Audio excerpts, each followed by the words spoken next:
105.3 WDAS FM Philadelphia. Now in HD Digital. Welcome to this edition of Headlines with Frankie Darcell, a public service show from 105.3 WDAS FM. We welcome your questions and comments. Join in on the conversation online at WDASFM.com and on our Facebook and Twitter pages. Now here's your host, Frankie Darcell. And good morning. Welcome to this edition of Headlines. My name is Frankie Darcell. So glad that you're joining me. The number to join us is 215-263-1053 if you're in the region or around the country. 877-894-1053. This is a show that you're not going to want to miss. I am so glad to have this brother in the studio with me. I have been following him on the internet, and because we do what we do, and if we can't do it in a big way, we don't do it at all. We had to get him live and in person and up in here, and he's from Philadelphia. Before I bring in Monica Peters from the Philadelphia Sunday Sun, let me let him say good morning and hello to everybody in Philly. Dr. Umar Johnson, good morning and welcome to Headlines. Good morning, Queen. Thanks for having me. Glad to be here. Good morning, Philadelphia. Yeah, you know, I know that you are going to be the epitome of what Headlines is all about, because by the time 8 o'clock rolls on, and comes by, we're going to make a few headlines. Yes, ma'am. On the show today. I was saying ma'am. to you just before coming on that I don't do interviews ever. I like having conversations. I believe that the best way to better understand and to really be progressive in our communities is that we just have to have conversations with each other. You know, we may not always agree. We may not always have the same information, but we should be able to engage different ideologies and thoughts and perspectives and the like in order for our communities to grow. I like that. You don't hold it back. Yes, ma'am. At all. No, ma'am. We're going to talk about education. Yes, ma'am. We're going to talk about our former president, the first African-American president ever special elected. Ed and some ADHD, Yeah, too. and you know what? Your perspectives as well on education and what's happening to African-American young boys and girls, specifically young men in our schools, I think is very compelling. So we're going to talk about that. So let me get Monica on the show so that we can talk about what's happening in the Philadelphia Sunday Sun. Sure. We're also going to talk about talk with Councilman Derek Green, Councilman at large for the city of Philadelphia, and then we're going to get into the conversation with you. So let me start with Monica Peters of the Philadelphia Sunday Sun. Good morning. Hey, good Sunday morning, Frankie. This week on the cover of the Philadelphia Sunday Sun, we are honoring the life and legacy of Reverend Leon H. Sullivan. Of course, we got the scoop on District Attorney Seth Williams no longer seeking re-election. Also, we have our new section, Ask Mayor Kenny, where Mayor Kenny is actually answering specific questions from Sun readers. So this is our second week running this, and it's going fabulous, so you want to check that out. We have Al Jarreau in this issue, so unfortunate about his passing, and we're honoring his great legacy.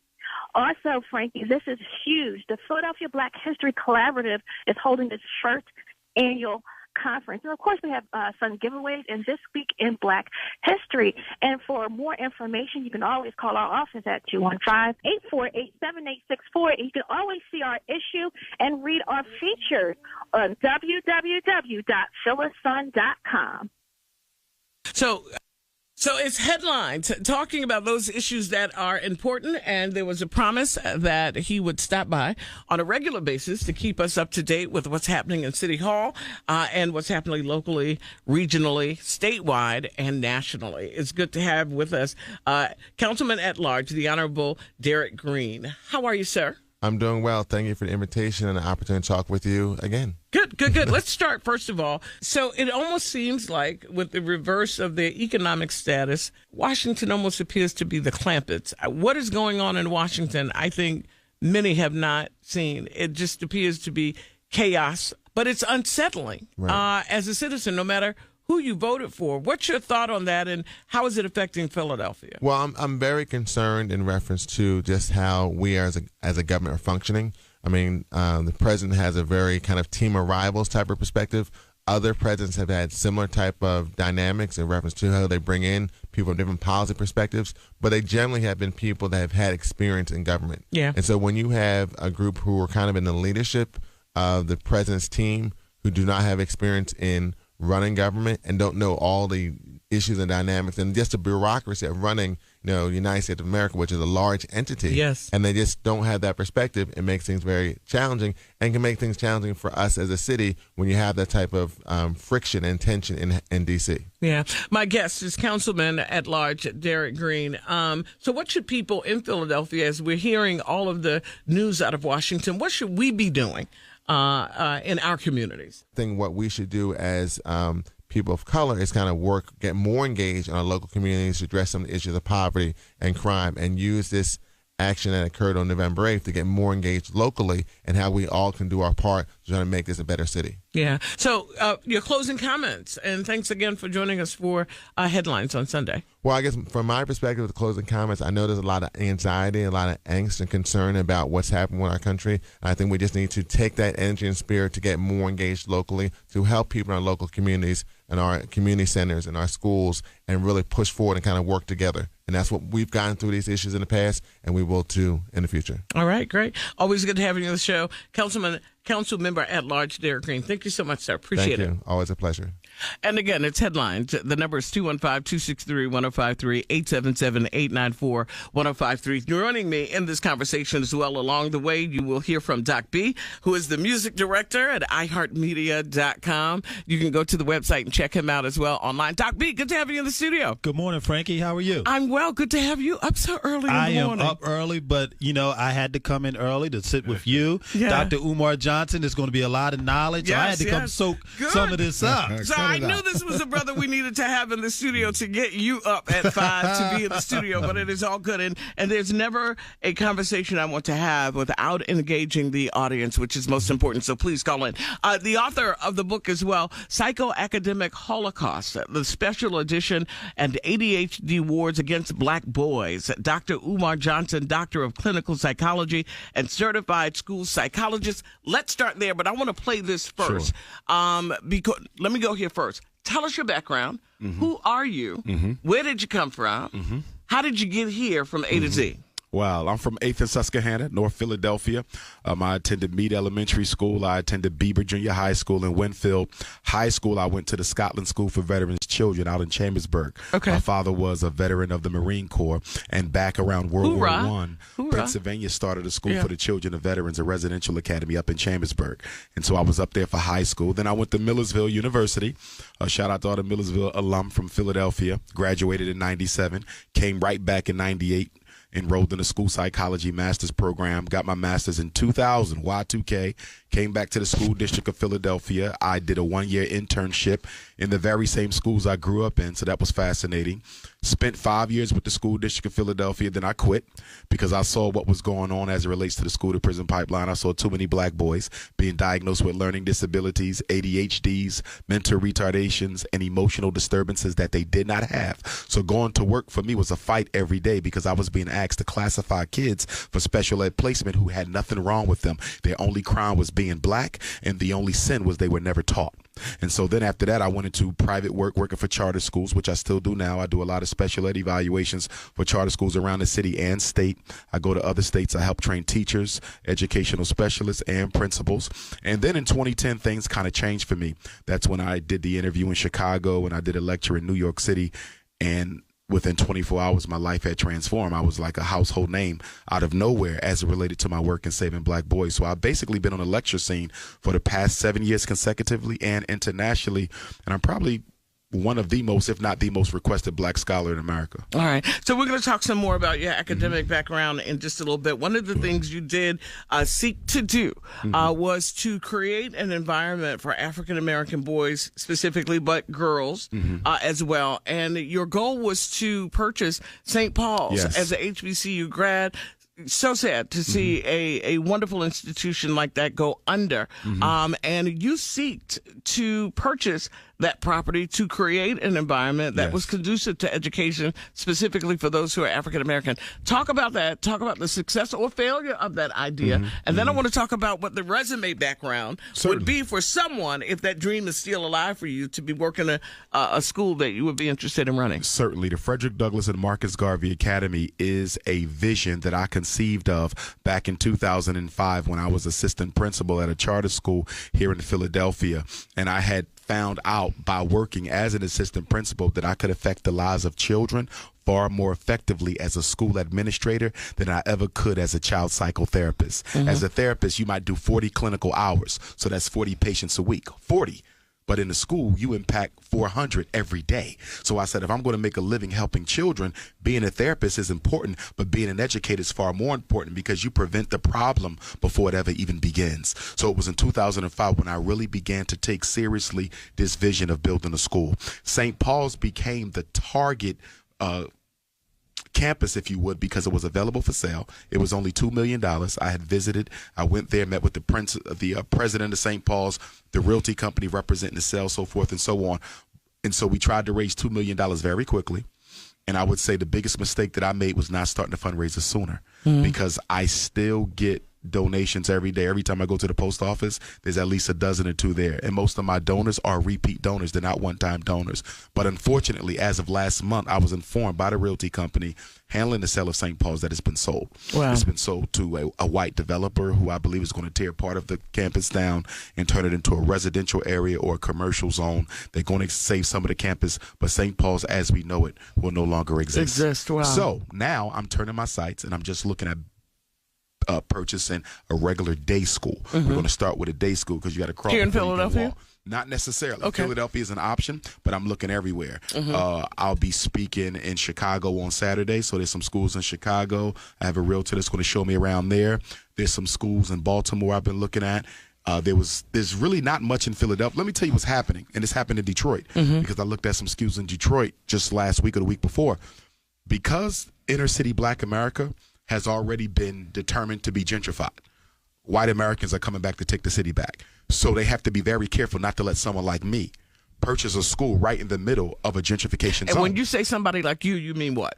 I mean an African-American male who's very unapologetic, is not colorblind, understand what's being done to Black folks, and is going to galvanize them around issues that are relevant to our success as a people. So if you're moving Black people out of Philadelphia, if you're moving Black people out of Detroit, you're not trying to sell the schools back because you have to shut the schools down in order to get rid of the people. So the public school shutdown movement goes hand in hand with the gentrification. In other words, the good schools, they don't show them to me. The good schools, they're never on the list. The good schools are not even mentioned. And then when I bring up the good schools, oh, well, we can't talk about that. That's not on the list. Well, why isn't it on the list? You know, it takes a full community to be a part of that conversation. Yes. You know, this is just not a one-sided conversation. Yes. There are a lot of people that have to be in the room at the table that are either staying silent or understand what is going on. You see that with this conversation. But it's not as easy as people think. There's 100 schools in Chicago. There's 100 schools in Detroit. But what you fail to realize, those 100 schools that were shut down, the best ones are kept. You can't even touch them. They will show you the worst of the worst, but the good ones you don't get because that's already locked up between the universities, the white developers, and the city. Let's talk about the resume process as well. Sure. When you open your school, here's a clip from one of your presentations, and this is the type of educator that you're looking for. Now, let me give you my disclaimer. If you're going to work at my school, 2 criteria you must meet. Well, I don't want your resume. You can burn that shit, okay? The first one, you cannot be sexually confused working at my school. Okay? I'm gonna be clear, okay? Ain't nothing politically correct about me. I don't do Hollywood consciousness. I do grassroots consciousness. If you confused, stay on the other side until you are unconfused. Okay? Rule number 2, if you are living with, sleeping with, baby mama, baby daddy, engaged or married to someone who's not an African, you cannot work at my school. Okay? I want to be clear. So be clear. Brother, like, damn, I got a white wife. What's wrong? Because if you work at my school, you're going to be a role model to our children. That's why. And we're teaching Black boys to be loyal to Black girls. Nothing to debate. Nothing to discuss. That's the way it's going to be. That's right. Now, if you biracial, I consider you one of us. You're African like the rest of us. You're not responsible for how you got here.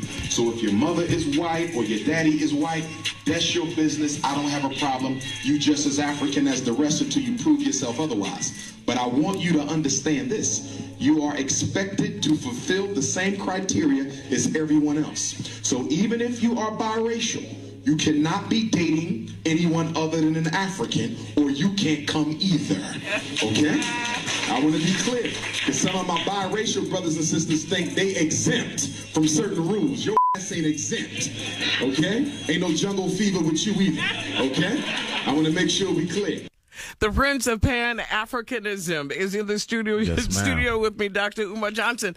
That's a lot of information. Let's start with the first thing, sexually confused. Yes, ma'am. At the Frederick Douglass Marcus Garvey Academy, well, first of all, let's be clear. Legally, you cannot discriminate on the basis of gender or race. So there's no such thing as a child who believes themselves to be homosexual or lesbian. They cannot be excluded from our program, nor will they be. I get those questions all the time. Okay. Will you allow gay black boys to come to your school? Or educators. Now with the right, I can't discriminate against the educators either. Exactly. However, let me be clear. I don't desire that population of educators. Okay. We have to save black families. And you cannot save black families if you're not teaching black boys how to marry and build families with black women. Let's be clear about something. Only 1 out of every 4 black women gets married in this country. Black women have the lowest marriage rate in America. So you cannot, on the one hand, say that I support the black family and I want to see black women happily married to black men, and at the same time advocate same-sex relationships. Because fundamentally, that's some of what is going to be a part of your curriculum at your school. We won't teach it. No. What I'm saying in terms of your part of the focus of your programs is to talk about black family, imaging of young black boys. That's what I'm saying. Is that your idea? One of the curriculums is black family. So we want to teach the boys how to be men, how to be fathers. And you don't believe, I'm asking for the, because I can hear the 2 million people that are listening right now, let me clarify. that you believe, whether or not you believe that a gay man can teach a young black man, for the sake of this conversation, to be a man? Can a gay black man teach a black man how to be a man? Yes. I think he can teach him how to be successful as an adult.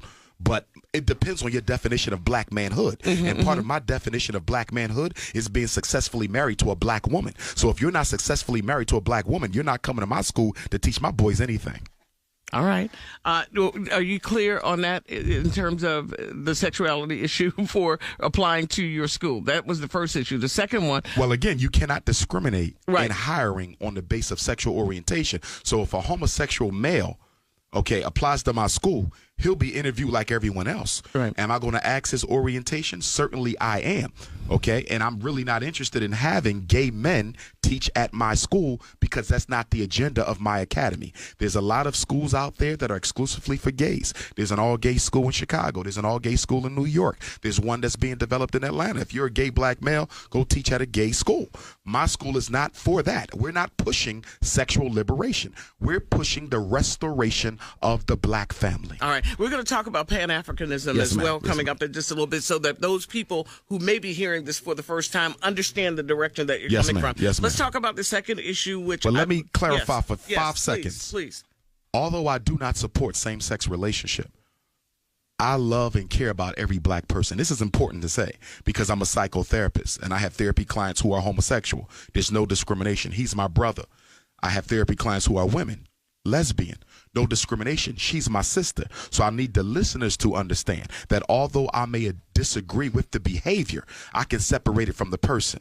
Just like you can separate someone's drug addiction from them. You can still love them, but dislike the addiction. Just like a Democrat disagrees with a Republican, or a Christian disagrees with a Muslim, but that doesn't mean they hate them. I don't hate anybody on the basis of their sexual orientation, but I have a right to stand on my platform, which is that black men need to be married to black women. Second issue, because 59 minutes for Frankie Darcel goes by so quickly. The second issue you mentioned was interracial dating. Yes, I don't support it. Okay, your thought on that in terms of your resume, as I've yes, and part of that it. is linked to my Pan-Africanism. Part of that goes to the fact that I am a Garveyite within the political philosophy of Pan-Africanism. Again, it's about nation building, nationhood, strong black families. You cannot build strong black families marrying other people's daughters. Educated black men, statistically, are more likely to marry outside of their race. More than all other men in America, as a percentage, marries outside of theirs. Black men. Yes, black men. Black men marry outside of their race more than any other man. You cannot say that's purely due to love, because what is it about the black man that leads him, the successful black male, that leads him into marriage with women outside of our community?